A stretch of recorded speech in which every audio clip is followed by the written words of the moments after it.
อันที่เจ้าเป็นแนวนี้นั่นก็คอยนี่ละเท้าเอ้ยเฮ็ดใส่ข้าวต้มให้เจ้ากินซุมื้อเท้า โอ้ยจะเป็นหยังดอกสมาเจ็บมาปวดเถอะเนาะโอ้ยสิรอดบ่เนาะเท่านั้นก็จักไปใส่คือบ่มาเบิ่งมาแย่งแหน่โอ้ยคือสิบ่ยังคือสิบ่รอดเท่าเอ้ยเท่า หยังละเท้าย ามได้สิมาเบิ่งข่อยนี่โอ้ย จะเป็นจังได๋นะเท้า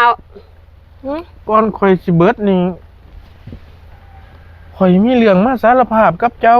สารภาพอีหยังกับข่อยเท้า โอ้ยข่อยมีเรื่องมาสารภาพกับเจ้า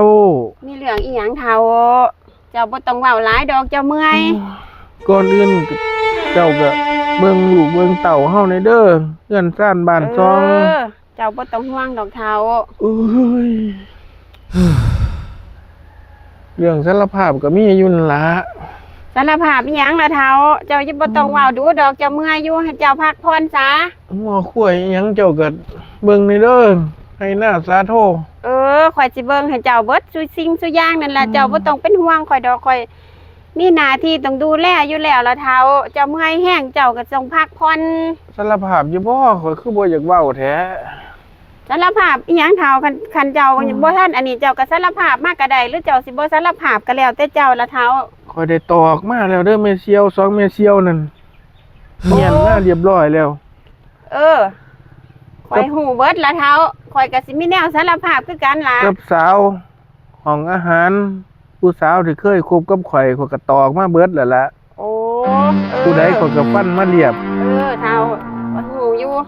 เอ้อ อันผู้สาว เจ้าคือฮู้ ผู้สาวในทีมงานนั่นเจ้าก็ตอกเบิดทุกคนเลยแม่นบ่ ตอกแล้วผู้สาวก็รักไปเที่ยวข่อยก็ตอกมาหลายคนแล้ว เท้าข่อยหูแล้วล่ะเท้าวันนี้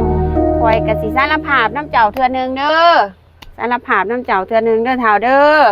ข่อยก็หูอยู่ว่าเจ้าน่ะมันเป็นคนเคี้ยวมันเคี้ยวจังสี่ละเท้าข่อยหูมาแต่ได้แล้วล่ะ โอ้ ข่อยก็ทำใจละเท้าอันนี้ล่ะที่เจ้าเป็นแนวนี้นั่นล่ะเท้า ข่อยบ่ยังนั่นล่ะเขาเว้าความจริงให้เจ้าฟัง เจ้าฟังข่อยเด้อข่อยสิสารภาพเด้ออันที่เจ้าเป็นแนวนี้นั่นก็ข่อยนี่ละเท้าเอ้ยเฮ็ดใส่ข้าวต้มให้เจ้ากินซุมื้อเท้าไปซะเท้าไปซะกูอยากตาย